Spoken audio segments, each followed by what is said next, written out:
আসসালামু আলাইকুম রহমতুল্লাহি ওয়া বারাকাতুহু। সবাই কেমন আছেন? আশা করি ভালো আছেন। দেখেন মাঠে খেলতেছে বিকালবেলা মুহূর্ত। তো সবাই দেখেন, আমি ল্যান্ডস্কেপের মাধ্যমে খুব দ্রুত করে ভিডিওটা করছি দেখার জন্য। এর ফাঁকে ওরাও খেলতেছিল, চিন্তা করলাম আমি মাঠের কিছু আশেপাশের দৃশ্য নেই।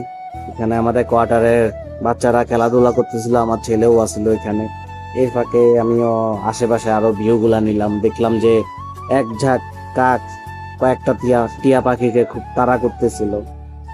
এ ফাঁকে আমি তাল গাছের আশেপাশের আমাদের গোলাপ বাগানের রেগুলার ভিডিও গুলা নিয়ে নিলাম। দেখলাম গোলাপ বাগানের যে মাঝখানে যখন আসলাম, ভিউটা আমার কাছে খুবই সুন্দর লাগতেছিল। আশা করি আপনাদের কাছেও সুন্দর লাগতেছে। এ দেখেন, চিন্তা করলাম গোলাপের মাঝখান দিক দিয়ে আপনাদের আজকে ফুটবল খেলা দেখাবো। আমাদের মাঠে এখানে শুধু ফুটবল না, সন্ধ্যার পরে লাইট জ্বালিয়ে আমরা ভলিবলও খেলি।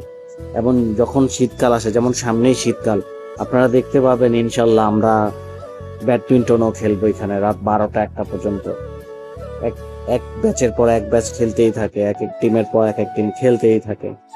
ওই যে এখন সূর্যাস্তের টাইম, আমি মাঠের একটা কর্নারে দেখলাম হুট করে ক্যামেরা ঘোরাতে জবা ফুলের গাছ। তো জবার কাছে গেলাম, দেখলাম সবুজ গাছের মধ্যে লাল লাল খুব সুন্দর লাগতেছে এবং এমন ভাবে ফুটে আছে, খুবই সুন্দর লাগতেছিল। আমিও সুন্দর সুন্দর জিনিস দেখলে লোভ সামলাতে পারি না, আমি এইভাবে করে ছবি তুলি, ভিডিও করি।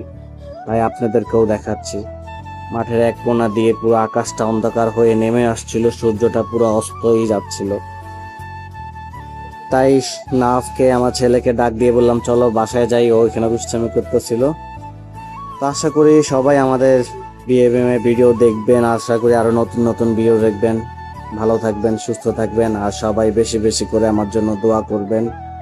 আমি আপনাদেরকে আরো সুন্দর সুন্দর জানি ভিডিও দেখাতে পারি। ভালো থাকবেন। আসসালামু আলাইকুম।